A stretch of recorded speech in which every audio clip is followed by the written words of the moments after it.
Hi, everyone. You're listening to the podcast of Angel Nears, a Silicon Valley community of startup builders where experienced operators share their firsthand knowledge on how to build and scale startups. I'm your host, Ole Kujikov, and today our guest is Marc Degenkolb. He brings a wealth of experience, 20 years building enterprise software sales teams and delivering revenue growth for both established and startup companies. Today, we're going to talk about sales best practices. But before we get into that, Marc, do you want to do a quick introduction? Marc Degenkolb out of, I like to say, Alpharetta, Georgia. So it's the easiest place, but it's kind of a southeast corner of Canton, Georgia. And it's a pleasure. So thanks for the opportunity. Yeah, I'm excited to have you. So today we're talking about sales best practices. You were with a number of well-known companies throughout your career. Do you want to just tell us a little bit about those companies and those experiences? Yeah. So the interesting part when I started my enterprise software sales career in 2001, it was one of those things where it was with Quest Software and kind of made my way to after an acquisition into CA Technologies and then into the startup world. But my best practices are ultimately accumulation of real life experiences at public companies, at private companies, at VC backed companies, and PE backed companies. So all four types of companies are different, but at the end of the day, the best practices are consistent and required by all. I ultimately consider these best practices my little black book of do's and don'ts in Mm. sales and sales leadership. I have 12 components to it that I'll be going through today. Mhm. And again, look forward to the opportunity to go into these in more detail. Cool, me too. So I have the list of 12 in front of me. Do you want to just tell me an overview of like what constitutes your sales best practices? Yeah. So, from I guess, a hierarchy perspective, it ultimately starts with the go to market strategy. And then it kind of dives into the messaging and positioning, the sales methodology, the sales process, then building an executive sales deck that mirrors to it, mapping a qualification process around the sales process, and then utilizing data from a forecasting perspective because data does not lie, and then building accurate coverage models from a territory perspective, and then the accountability down to the rep in sales leadership from a sales territory plan perspective is also critical while mapping what I like to call high value networking into deal reviews and strategy and expectations and how to work inside accounts. And then it kind of ties it back to probably one of the most important components, which is people and people management. And then ultimately the cadence on how you actually work through a daily, weekly, monthly, quarterly, and then annual structure from an expectation perspective. Hmm. Awesome. So a lot there to unpack. Yeah. Let's start with the go-to-market strategy. So can you tell me a little bit more about that? Yeah. So I broke it down into four categories: market analysis, market selection, marketing mix, and then customer acquisition. Mhm. So those are the four key components. I guess we'll start with market analysis. Yeah, unpack that for our listeners. What's the purpose of this, and what do you actually do to analyze the market? Yeah, absolutely. So when you think about market analysis, you're actually trying to determine what the market looks like.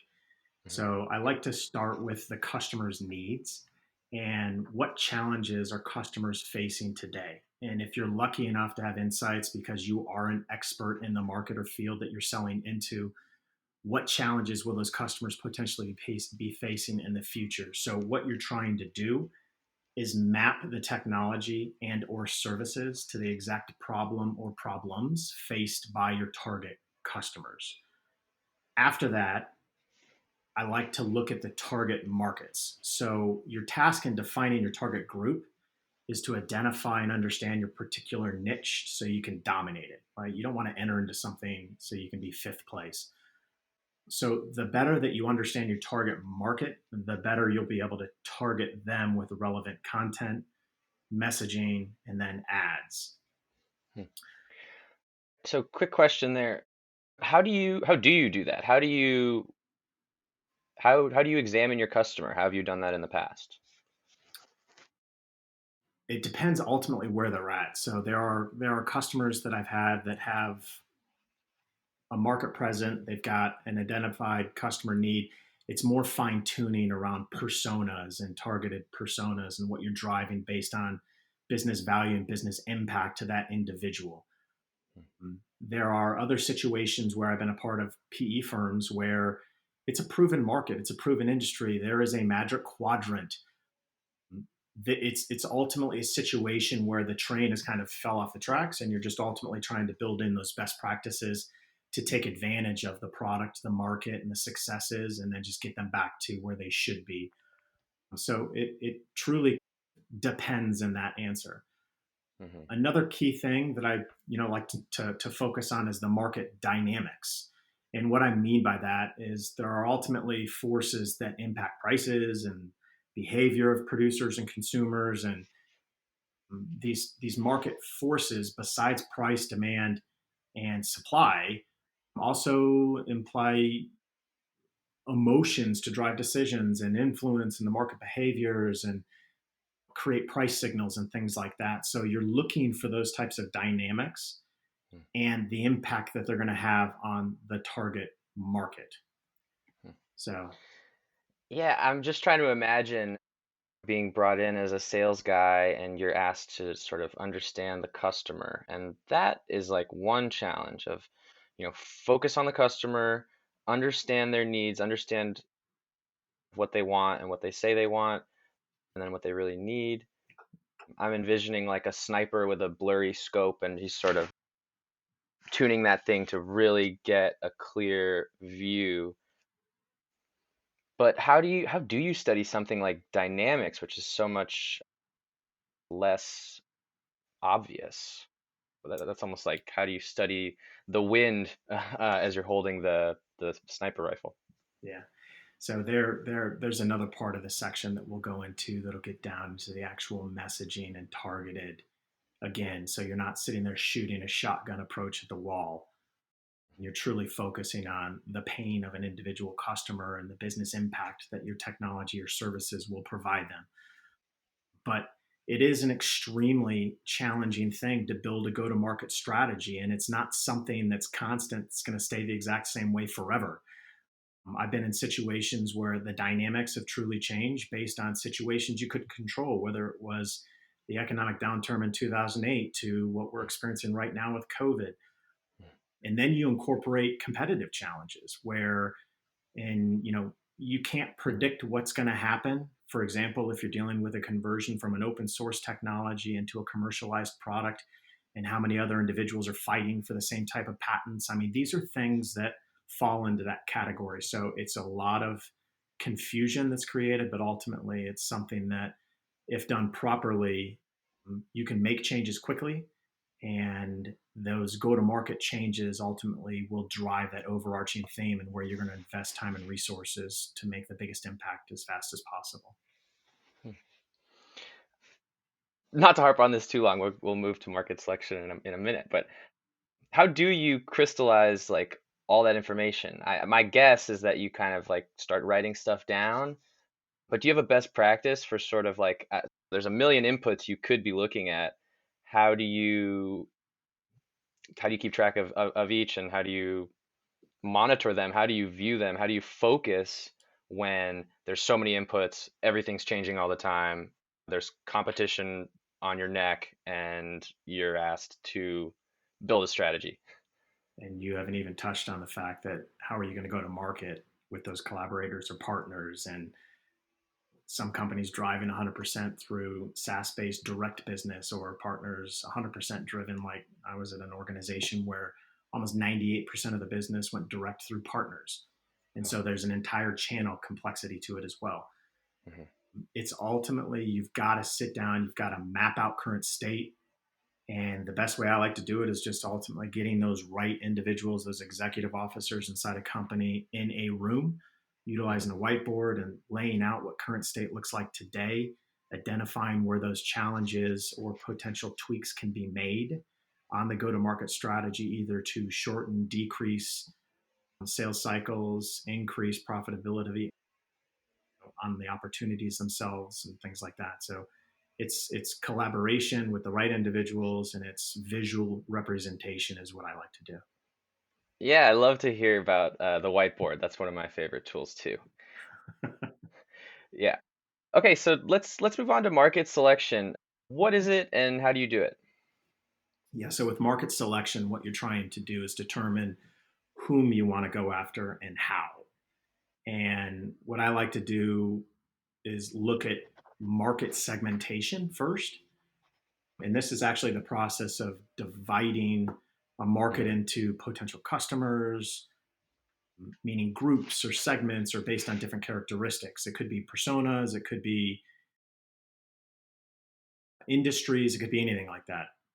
So these segments are created and composed to consumers who will respond similarly to messages, where I'll walk into organizations and some of them might have 30 different sales plays they're trying to run, but they can't create any kind of consistency in their go to market strategy, because the likelihood that every single sales rep is going to be able to understand those 30, 40 different sales plays is limited. So you got to figure out how to fine tune it down to a couple, 3 to 5, and truly drive consistency in that go to market strategy.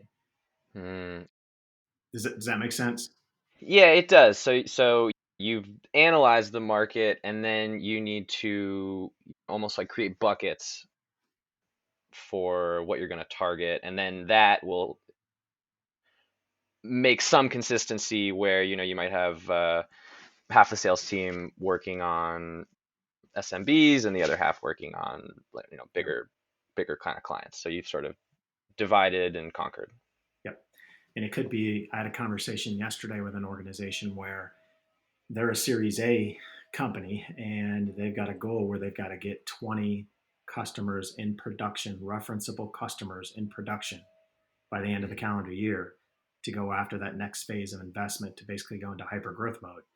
mm, And right now, they've got too many sales plays that are creating a lack of focus on who they should be going after and why. So they're going through an effort right now to fine tune that and just commit to that strategy and drive it. So it's going to change. It's a current driving function or forcing function that they're focused on right now, but it's going to change. It's a living, breathing strategy, and those use cases and strategies, dependent upon financially where the company's at and what they're trying to achieve, will change.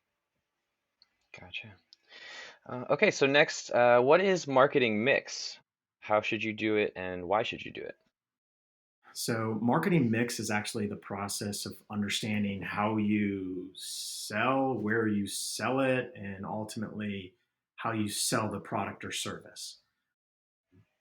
It's actually a model for business, and it was typically surrounded by product, price, place, promotion. It was called 4 Ps.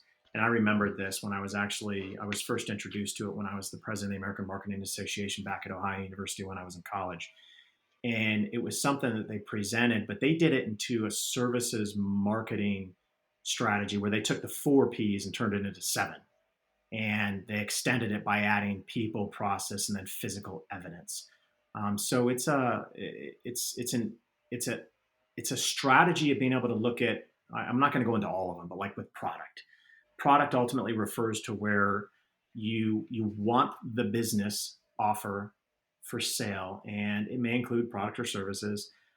Product designs include the quality, the feature, the benefits, the value, the style, the design, branding, packaging, all of those things that guarantee whether it's life cycles, investments, returns on what you're trying to sell in that product or service. And then it just kind of ties in the sales and marketing components of, again, going back to what you sell, how you sell it, and then ultimately the product or service itself. mm. So am I right in saying it's kind of like looking holistically at how these 7 Ps sort of touch each other and interact? Yep. Yep. Okay, so the last piece of this go-to-market strategy here is customer acquisition. What's the right way to do customer acquisition? Yeah. So customer acquisition, it's focused around how you gain and then retain customers.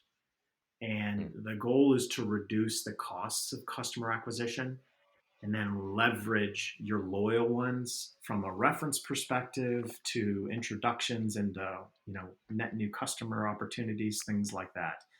mhm. um, Customer acquisition, it's important for businesses of any age and size. It doesn't matter. And being able to systematically kind of attract and convert new customers keeps companies healthy and growing. It keeps the investors happy. But then the conversion of renewals and ensuring that churn doesn't slip into the business is kind of priority number two. And I like to I like to say another way to explain customer acquisition is attract, convert, close, and then delight. So there are multiple ways to position it, but those are kind of the two that I stick to. Yeah, I think it's pretty obvious why customer acquisition is so important. I mean, it drives the profitability of the company. Maybe you could tell me about a time where you did customer acquisition really well, and you were proud of that delight portion. One of the organizations I was at, it was a Series D organization, Mm, and the customer acquisition strategy that they had committed to was a single sales play. mm, And that sales play then extended out into potential different things, but it created confusion and difficulty for the sales team that was in place. And what I mean mm, by that is that if I'm an expert in selling this widget to that person, but then the change in the go to market strategy required it to be an enterprise software sales executive that understood how to sell visionary, transformational, multi stakeholder, complex technology. It's a different salesperson, right? right. And so watching the transition of a company turn from that one thing to this enterprise solution set organization was an awesome transition. And it was neat to walk through it. But it kind of brings in different things as well, like around just visualizing the customer journey. And when you highlight the stages of the buying prospect and the process and the consumers and the funnel of how building the buyers and gaining the awareness and the brand and the product and the service to making a decision and becoming a paying customer of your business, the whole goal is to simplify the process. So lead generation happens at the top of the funnel, that lead acquisition happens in the middle, and then the conversion happens at the end. So customer retention in my eyes kind of refers to the whole funnel as a whole. Mhm. And it's just something that's a continuous fine improvement. But I'll go back to that one example is one where we had a single sales play that then we turned into an enterprise strategy and just some of those complexities, but also the capabilities of what we achieved by doing that simple move and what it did for the revenue growth for the company as well. Mm. So once you've built your go-to-market strategy, the next step is messaging and positioning. So what are some best practices for that messaging and positioning? Yeah, so it's interesting. So there's often a debate about what positioning is and what it is not. And for the purpose of drawing contrast, maybe it's a good way to approach it. Positioning determines how you want your audience to think about your product or service. And then messaging is a set of specific statements crafted to establish and reinforce your positioning. So, what I like to do and how I start this is I say, okay, define the target personas that you sell your product or service to. This could be architects, DBAs, systems administrators, IT operators, data scientists, lines of business. I don't care. Just Mhm, let's define who those personas are. mhm, Then you actually need to put yourself in those individuals' shoes and understand what I like to call a day in a life of, to truly position your value drivers and how you are going to help them with their day to day job. And this will allow you to articulate the value of the product and service offering to each persona. And then it kind of dovetails into it gives you a chance to proactively position yourself both from, again, the positioning, but messaging aspect to the competition. One of the most challenging things that I've seen in even my most recent organization that I was with, we had three competitors. And if you looked at every single competitor's website, it said the exact same thing. It just had a different company name. And so Hmm. all the market does is create confusion from a competitive perspective. So if you're proactively hitting it with positioning and messaging up front, and then we'll go into more things around building that sales deck strategy. But if you position it and you hit them between the teeth quickly so that you're proactively differentiating yourself, it just allows you to dominate quicker when you're driving those changes. After you execute on that, you want to leverage proof points to validate the business value and provide that credibility. And then you kind of close it down with enablement and continuous education and what I drive there. Because it goes without saying, one of the first things I try and do is everyone's heard the term KISS, keep it simple, stupid. And my goal is always to try and focus on creating simple and repeatable messaging, positioning and messaging, so that whether it's the janitor of the company to the CEO of the company, they speak the exact same language when asked, what do you do? Whether it's a Hmm. product or service. So this becomes even more valuable when you incorporate the benefits of social selling into your marketing efforts as well. So that makes sense. Yeah, I think so. I think one through line I'm seeing already is simplify your messaging. The example you just used from my previous question, you used a single sales strategy and you implemented it in sort of a new use case, but it's still like one single sales strategy. Really simplify that down to the basics. And actually, by cutting away and making it simple, you're able to sell that to potential buyers, and you're also able to get everyone in the company on the same page following like a single messaging. All right, so we've talked about messaging and positioning. Let's move on to sales methodology. What is a sales methodology in general, I guess? Let's say successful sales is not about winging it. I've had sales reps that just there's no methodology or strategy or anything, and it's just they're there and they just go run it, and you'll see them at times absolutely just crumble. So the value of successful selling is about a repeatable process. We already talked about that, and the results in a logical, predictable outcome or sale. So a sales methodology, whether it's like solution selling or spin selling or the challenger sale or customer centric selling or any other, it's an element in the selling process that refers to the framework, a philosophy, or a generic tactic that guides a company through the sales process, because there is a difference, and I'm going to get into that when we get into the sales process component. But Mhm. the best sales methodologies turn goals into actionable steps in the sales process that can be measured and monitored. Gotcha. Yeah, I mean, the goal is to sell more, and these methodologies are sort of a system to achieve that goal. I personally have a favorite one, and my favorite's actually customer centric selling. Let's get into it. Tell me a little bit more. Tell me a little bit more about it. Yeah, so the reason why I enjoy that framework is because it focuses around making sales become a knowledgeable, trusted advisor to the client. And some of the key highlights are focusing on conversing situationally about specific problems or challenges a customer's facing, instead of just presenting a generic solution to see what sticks, throwing it all against the wall. Doing your research, doing all that intelligence that you can actually grab from the web.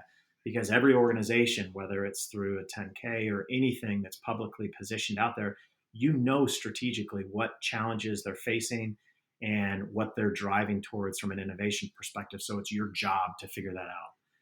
Mhm.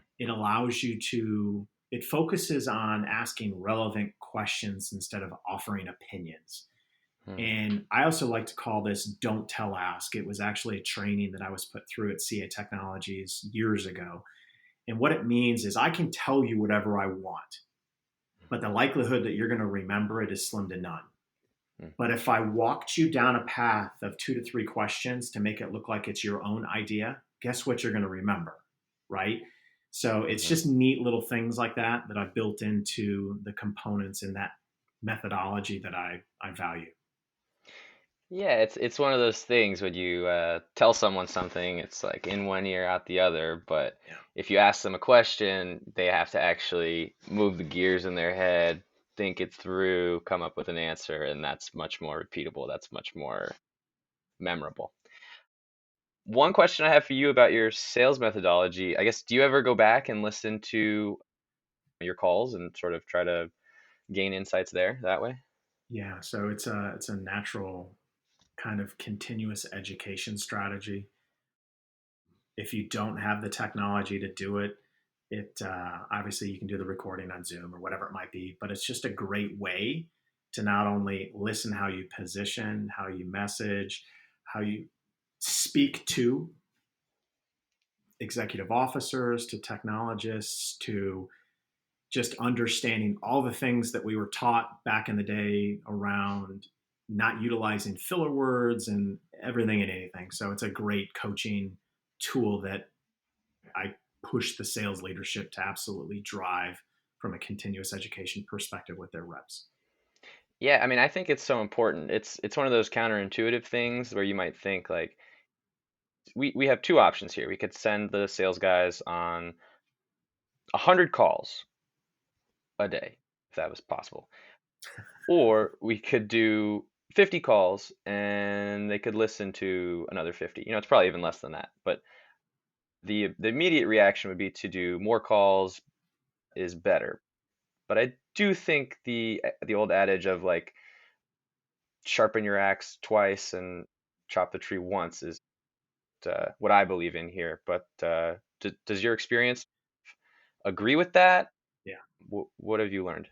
yeah, we're going to get into that in the sales process component, but it's the ability to ensure that you're targeting the right prospect because there's I'll tell you a story where it was but it was interesting where it was a CEO of a company, and the CEO of this company basically said, "Look, my team, they're productive, they're busier than all get out, but the difference between my most successful and then my least successful rep is like way out of whack." Hmm. And so we kind of dove into some of the daily activities and routines on what those reps that were extremely successful were doing. And all it did is it highlighted their strategy from a territory perspective because they didn't have differentiation between hunters and farmers in their sales force. And Hmm. so what it did is it showed that the least successful individuals were the ones most comfortable talking to the existing customer base and not getting their teeth kicked in 9 out of 10 times trying to break down a net new door and a new prospect. So it's definitely a true statement. Can you break down what is that sales versus or farmers versus hunters bit? Yeah, so there's an old adage which I'll go into in the territory component and how to actually look at that. But the whole point is that not all salespeople are created equal.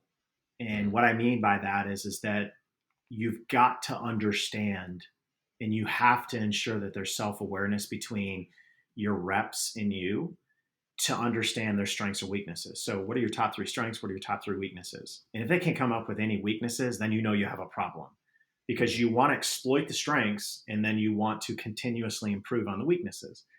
Well, there is a difference between what's defined as a hunter and a farmer from a sales perspective. And the hunter is the thrill of the kill. It's the net new logo acquisition sales rep. It's the individual that loves figuring out how to, break down doors to get into an account that's never bought a product or service from you. It's just a different mindset. And then you've got a farmer, and the farmer is the individual where they just love expanding on the relationships. They take the existing install of a particular line of business, maybe inside an organization, and then they just go wide and deep and continue to leverage and cultivate those relationships from the existing customer base. Got it. Got it. Yeah, few of my friends come to mind hearing about that hunter persona.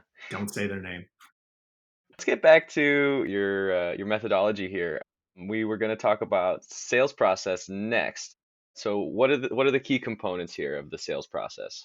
There is a difference between a sales process and a sales methodology, and it's important to know the difference. So, although they're related, a sales process and methodology are truly two different things. A sales process, I like to say it's concrete set of actions to the sales team and what they need to follow in building and driving and closing business. And then, like I said, the methodology is this framework of how your sales process is to be carried out and how it will be used not only by sales, but every organization inside the company to grow the business. So think as your sales process is the high level map of the steps that the team takes, while the methodology are the different ways that the team can approach the sales process. What I like to do in these types of discussions, whether it's where I'm consulting or a new organization that I join, the first thing I do is I like to analyze the current state of the sales process. So walk me through the good, bad, and the ugly. And what I mean by that is if you've got 20 customers, walk me through what you would define as your top 5 customers. And let's look at how long the deal took, the average start to finish. I want to understand every single step in trying to determine areas that can be sped up, that can be automated, and most importantly, even potentially be bypassed if it's something that is elongating a sales process. Maybe it's a situation where I had I had a position where for some reason the organization felt like giving out 60 and 90-day proof of concepts where they're going through technical validation efforts when other teams in that same organization were like, no, it's a 2-week process. And so there was no consistency in trying to set expectations on how to do technical validation events.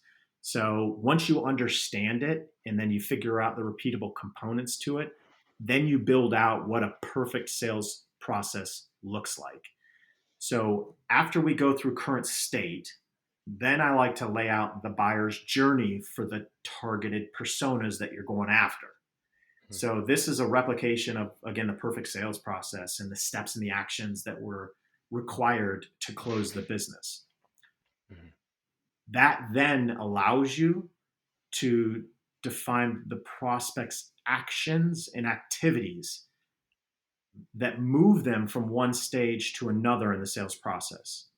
And what are they doing in those stages? How many meetings does it take to, if it's a complete transformational, evangelistic, new type of technology, how many of those meetings to educate and nurture does it take to get where they go, okay, I get it. Now let's validate the technology in my environment. You've got to understand all of those activities to build the stages around it. And then the next critical component to that is it's your sales process. And with your sales process in the stages that you're mapping out to a customer buyer's journey, you have to build in exit criteria. And what I mean by that is it's an opportunity where it's a gate. And it means that you can't, where if you're going to do a technical validation event, you can't get the trial key until you have executive alignment with one of your officers in the company to ensure that before we put feet on the street to validate this technology is going to achieve the business value and business impact that we've presented, I want to make sure, Mr. Executive, that this is a priority for you and that you're going to fund it after we successfully validate the technology environment. It's a gate. And we have to enforce these types of things into the sales process because it's our sales process when you build it. And typically customers try and drive their own process through it, but it's something that you can control. Mhm. But when you build these processes, and this kind of dovetails into the data driven forecasting strategy, But when Mhm. you build these stages, the data again doesn't lie. So if I had a rep that had 8 out of their 10 forecasted opportunities that were stuck at stage 3, and stage 3 is the technical validation event. But then once we realize that it's stuck there because he's not executing on that gate and he's not getting the executive alignment prior to putting feet on the street to ensure that the executive officer, who by the way is 4 levels above the champion that they have committed this transaction is going to close this month for, but the executive officer, it's not even on his radar. He's not even going to fund it. It's not even a 2020 project. So these are things that you can control so you can help people even be more successful once they start utilizing the data. And the final piece to what I drive home on this thing is your CRM technology, something like a Salesforce, it's the end all be all. It is the single source of truth. Mhm. And every single rep owns their own franchise. And the data in that Salesforce instance for their business, if it's crap, their business is crap. But if it's a well run business, it can be visualized in a well run way that can proactively give executive officers in the company, like the chief marketing officer, a heads up that, look, pipeline creation in this particular territory is down 25% month over month. Why? And so they can start investing in things to ensure that we're building out a consistent business across the board. So it's a process that when built, it's awesome not only for helping the reps be successful, but more importantly, providing accurate data from a forecasting perspective as well. Yeah, so a lot there, and I'd like to start with what you just said. You want your CRM to be an accurate, maybe this isn't exactly what you said, but you want your CRM to be accurately representing like the day-to-day of what's going Yeah. on. So how do we get there? So just to synthesize what you went through, essentially you need to analyze what you're doing currently. You need to build out the journey or the stages of the buyer. So from top of the funnel to closing the deal, you need to know, like, you need to establish like what are the steps. And then once you establish the steps, it's defining what actions and how you transition from one step to the next. Yep. And then another layer of granularity on top of that would be defining the exit criteria. I'm not sure if that means to like define the transitions from each state to the next or to an additional state so that when you're in a state and you take an action, you know exactly what that state maps to next. Is that right? Yes. Yes. And what it does is that's a great way to represent it because it's literally that gate. And what I like to do in the build out in the functions inside the CRM solution is actually not allow it to go to the next stage without some type of either pre sales executive or sales executive to actually approve it to go to the next stage because it Hmm. validates that they've actually got their finger on the pulse of the opportunity. They validated the executive alignment. Like it's a forcing function that Hmm. when that goes from stage 3 to stage 4, when you run a funnel report to understand what the pipeline looks like for the quarter, you can then go, I know what stage 3 activities were driven. The forcing function to actually mean that the sales executive leading that region has validated with an executive officer and the company that they did the technical validation effort with has approved it and it's gone to stage 4, then you know the probability of closing that transaction goes up. Hmm. Yeah, I think what I'm hearing a lot in this interview is like really clear and simple and repeatable, mm, maybe not actions, but processes, really simple processes, so that when it comes time to do the sale or take steps, you're eliminating thinking, right? You don't want there to be thinking around what's next. If I do this, then that. Yeah. In a startup, it's all thinking. There's no process, at least in the early stages. And so Mm-hmm. what you're doing here is you're establishing a process so that thinking is left for the important stuff, which is like talking to the customer and analysis, that kind of thing. But you don't want to be thinking when it comes to what the process should be, what steps to take next, that kind of thing. Right. Once you can replicate and build the repeatability of the process, it's all around the due diligence and efforts required to truly gain insights around the challenges the customer is facing. And it goes into the next component around the deck piece where it's like positioning out a solution based on features and functions. It's I just there I can tell you a story. There was an opportunity that I walked into where we were going in and two of our competitors were actually in presenting before us because we looked at the check-in book when we got into the registration desk. And so we saw the two competitors were there, and I looked at my sales team for the account and I said, if you even attempt to take out your computer and show a demo of our technology, I will get up and leave. And they're like, what are you talking about? I'm like, I'm telling you, this meeting, if we can stay focused on the business and the business impact, we'll be able to position our technology around the value. But I promise you, the other two companies are not doing this. So let's Mm. try this. And we got into this meeting and it was hysterical because it was totally true. Once we started peeling back layer after layer after layer with regards to the business service, that they were having challenges with regards to the uptime and availability of the service. We spent all the time nailing down the challenges of the last code release to the application and how many people it impacted to the financial clawbacks that they had in the SLA agreements with their customers.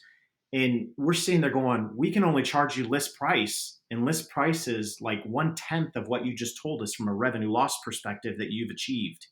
And it's just a different way of thinking, but it's fun stuff once you get people outside of the fact of not presenting on features and functions and focusing on business value and business impact. Right. I mean, once you start hearing their problems and having a conversation, those sales, I mean, that sale sounds like it kind of made itself. It's, So it's good solid time. strategy. Solid strategy there.